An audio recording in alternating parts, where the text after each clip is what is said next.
That was fun. And a rather intriguing look into Starlight's character. And fun. And a little disturbing considering all the mind control magic. But still fun. I mean, wow. Even just the first couple of minutes of this episode is jaw-dropping. I know we've seen Twilight and Starlight equally matched in their magical abilities before, but even just these short lessons are really entertaining to watch. Teleporting all over Equestria? Which, now that I think about it, why doesn't Twilight ever use this when she needs to travel great distances? Shooting magic and shielding themselves from harm?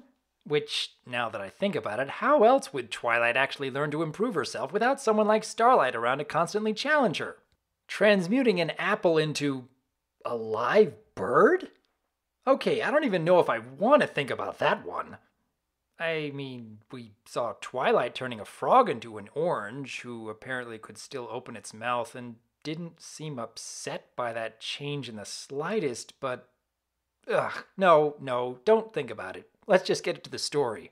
Starlight has been excelling with all her magical study, but Twilight is disappointed to learn that she hasn't been keeping up with her friendship lessons since the encounter with Trixie. And so after misunderstanding some words from Spike... And I thought Twilight was a master of the freak-out. Yeah, you said it. Starlight has the oh-so-brilliant idea of trying to fulfill 5 lessons at once and gets overwhelmed to the point of casting an untested combination of spells in order to make things easier.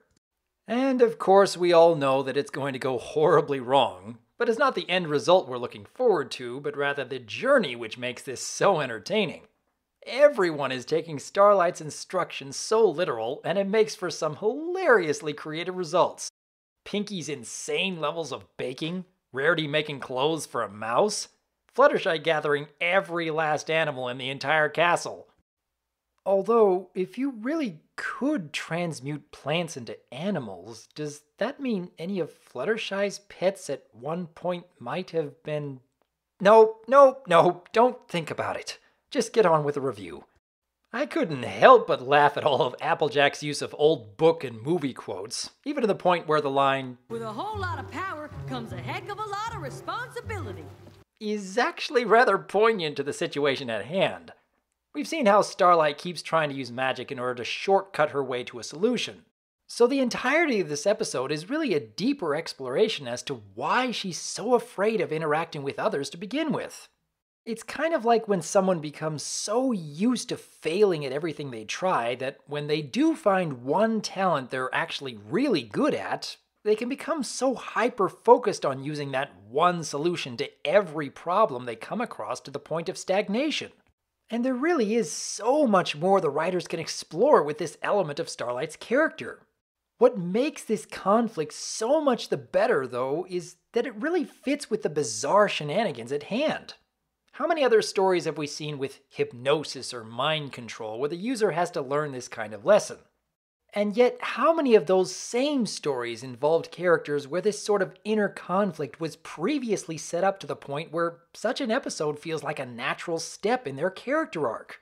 Even Twilight has a very mature reaction given that Starlight was enslaving her friends to do her bidding. 1,000,000 years dungeon!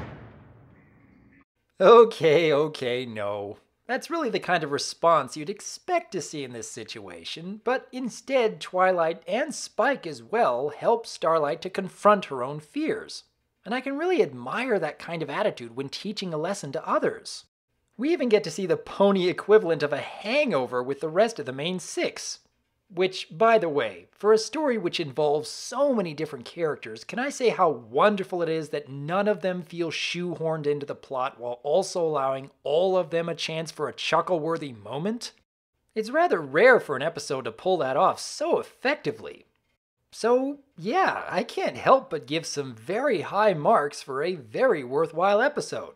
We get to explore Starlight's character in an interesting way, we get some entertaining shenanigans from the main 6, a little more world building with creative new spells, without a single scene feeling shoehorned in. And on top of all that, it's just fun. Bravo to the MLP staff for such a fantastic entry in the series. In the meantime, though, I would like to hear from each of you.